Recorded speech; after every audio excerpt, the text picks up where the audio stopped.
La fermeture de la Silicon Valley Bank, SVB, qui finance de nombreux acteurs de la tech, a semé la panique dans le monde avant le début du week-end.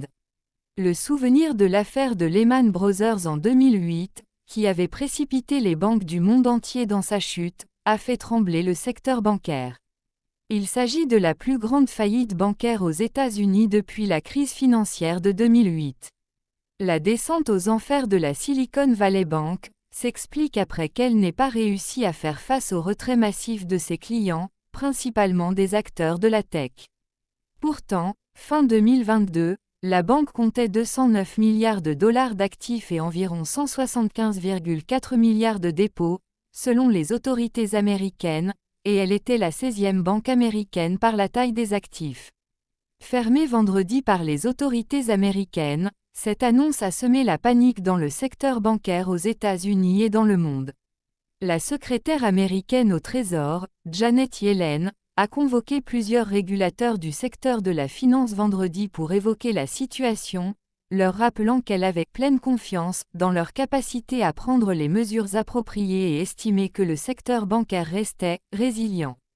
Le contrôle de ces dépôts a été confié à l'agence américaine chargée de les garantir, FDIC, qui compte rouvrir dès lundi les 17 agences de la banque, implantées en Californie et dans le Massachusetts.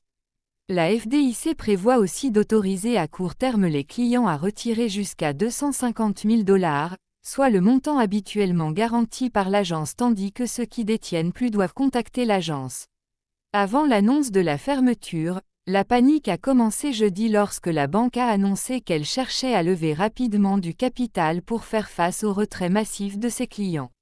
Wall Street a aussitôt ressenti les effets de cette nouvelle, où les 4 plus grandes banques américaines ont perdu 52 milliards de dollars jeudi. JP Morgan Chase prenait en fin de séance 2,5% tandis que Bank of America et Citigroup perdaient moins de 1%. Même écho dans le monde, puisqu'à la Bourse de Paris, le Société Générale perdait ce vendredi 6,19% tandis que la Deutsche Bank décrochait de 8,83% à Francfort. En Grande-Bretagne, Trésor britannique s'est voulu rassurant samedi, affirmant que les problèmes de la banque américaine étaient spécifiques et n'avaient pas d'implication sur d'autres banques exerçant au Royaume-Uni, tandis que le gouvernement rencontre les représentants du secteur des technologies pour répondre à leurs inquiétudes. Le système bancaire britannique, l'un des plus importants du monde, reste solide et résilient, a ajouté le Trésor dans son